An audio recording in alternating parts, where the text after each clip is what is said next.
Yo, what do you do, YouTube? It's your boy rapping them back with another reaction video. As always, if you like this video, like it, comment, request anything in the comment sections down below, and of course, hit the subscribe button. We're going to be reacting to 10 highest rated WWE Raw segments ever, and it's from What Culture. So let's get straight to reaction, bro. I'm not going to hold you. Let's get it. You want to hear some nonsense that gets spouted all the time? That the This Is Your Life segment is the highest rated in Raw history. Here's the facts. It's not. At all. It was massive, of course, but that's more revisionist history that's just become accepted over the years, and damn it, I won't stand for it anymore. So instead, I'm going to tell you what the truth is. Naturally, the Attitude Era reigns supreme when we're talking about ratings, because during the late 90s, things were nuts. When WCW and WWE were at their hottest, the NFL was more worried about them than the other way around. Imagine that being the case today. Vince McMahon would be the happiest man alive. I'm Simon from What Culture, and this is the 10 highest rated Raw segments ever. Number 10, Vince has to leave the WWF. A mere 24 hours after Vince McMahon watched Steve Austin defend his WWF title against The Undertaker at Fully Loaded 1999, he was ordered to be a man of his word by Stone Cold and leave the ring. Jim Ross even got in on the act and helped sing a farewell chorus to the boss as he was banned from appearing on TV. The Wrestling Observer covered the 26th of July episode in their 2nd of August issue and reported that this segment drew a whopping 7.77 quarter rating. On top of that, the episode as a whole nearly topped the WWF's best ever head-to-head ratings with WCW's Monday Nitro. It wouldn't quite achieve that, but that sums up how popular 1999 was. It was also an era where ratings meant everything. Even fans got into the action to see which way the pendulum was going to swing. Truly was a different time. Number 9, Kane versus The Undertaker and The Big Show. Happening on the same damn episode of Raw, which again sums up the sheer madness for wrestling back then, it was all these shenanigans that, yes, did push the WWF to almost obliterate WCW in a single evening. That's even more impressive when you learn elsewhere on the show was Triple H beating Ken Shamrock in just shy of 4 minutes, and Chyna and Mr. Ass versus The Rock in a handicap match. Not exactly riveting. We did indeed also get Kane facing both The Undertaker and Big Show in a short handicap effort. Fans must have been excited to see this one because they stayed tuned for the whole thing, including the post-bout beatdown that included a road dog run-in. And who doesn't want to see that? A follow-up segment starring Deborah McMichael is cited as another reason Raw scored a 7.81 rating for the quarter, but Ben Stiller was also scheduled for the quarter after that, so maybe the audience was just desperate to see what he was going to do. Still, madness. Number 8, Vince McMahon announces Stone Cold Steve Austin. Vince McMahon's promo saying that Steve Austin would be at Backlash 2000 peaked the quarter-hour ratings on the 24th of April 2000 episode of Raw. The segment also went up against the Nitro match pitting Sting against Vampiro. Despite being advertised with First Blood rules, WCW pulled a measly 2.7 rating.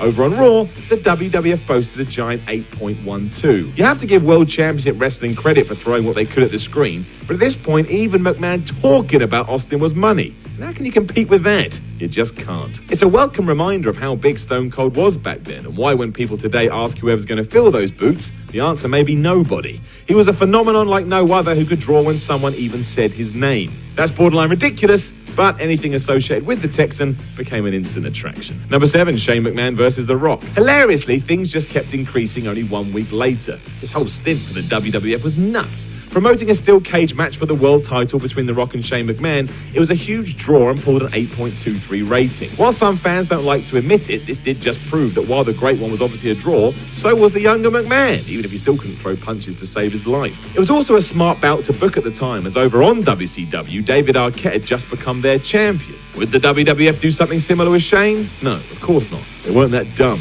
But it didn't stop the match from being one of those typically entertaining car crashes the Attitude Era was known for. The Raw overrun on this night also grew up to a scary 9.10, and for context, a recent Raw did 3.0. Number 6, The Rock and Kane versus Kurt Angle and Chris Benoit. What a weird time this really was. A headline tag match between Chris Benoit and Kurt Angle going against The Rock and Kane was a quarter-hour smash hit, pulling a segment rating of 8.4. As Dave Meltzer would write in The Observer at the time, this meant the tag match instantly became the 6th most watched match in the history of cable television. Now, some people say Dave got this wrong, and the man corrected himself going forward, saying it may be in 7th place, but this is pulling at straws. All that matters is a rather humdrum tag match attracted an incredible amount of fans to tune in, and they stayed to watch it as well. This is without Stone Cold Steve Austin too, which underlines how popular The Rock had become on the 24th of July 2000, and another reason why the Attitude Era was so successful. You had 2 megastars. Today, we'd be lucky to get 1. Hell, half of one. Number 5, This Is Your Life. And here it is, the long-touted number 1, even though it isn't. Still did massive numbers though, so who really cares? But yes, this journey featuring Mick Foley, The Rock and a colourful cast of characters remains one of the most beloved skits in WWE history, with Foley's natural charm and The Rock's razor-sharp wit turning it into such a success it prompted an attempted redo by Alexa Bliss last year. That version sucked, mind. The original was a huge hit, however, getting an 8.39 quarter-hour rating. The fact that this sustained through into the next quarter proves how much people were watching and enjoying it. They didn't want to leave. And what was going down on Nitro? Perry Saturn versus Conan drew a 1.58. Now, that's no offense to Saturn or Conan, but that couldn't have done much for their egos. Number 4, The Rock and Lita versus Triple H and Trish Stratus. Still around this summer period of 2000, WWE could do no wrong, it seems. When Triple H and Trish teamed up to take on The Rock and Lita, everyone was all in and then some.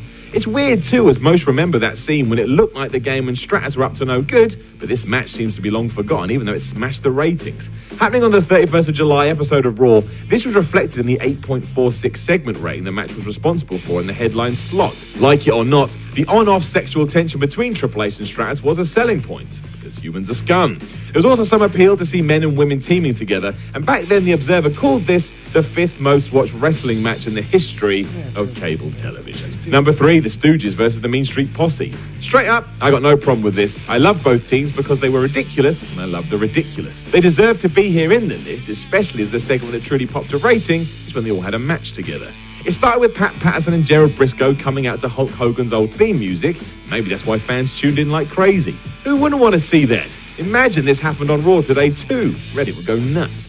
The 10th of May 1999 was a very unique day, however. And yes, the bout itself wasn't great and only went about 2 minutes, but it's just so daft and did so well that it makes me happy. And I'm saying this with a smile on my face right now.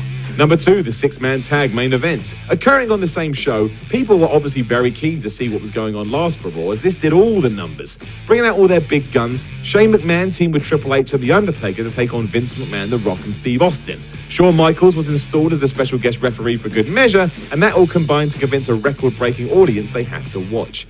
A 9.17 rating was the result, and that number remains one of the biggest individual segment scores in Raw history to date. The Observer said the match was the first ever to top the 10 million viewer mark on cable television, and they also claimed it was the single most watched pro wrestling match in the history of said cable television. It wouldn't take the WWF long to beat their own record, because on the 29th of June 1999 we got number 1, The Undertaker versus Stone Cold Steve Austin. It's no wonder this did well, as there was a lot riding on Steve Austin's WWF title shot against The Undertaker in the main event of Raw.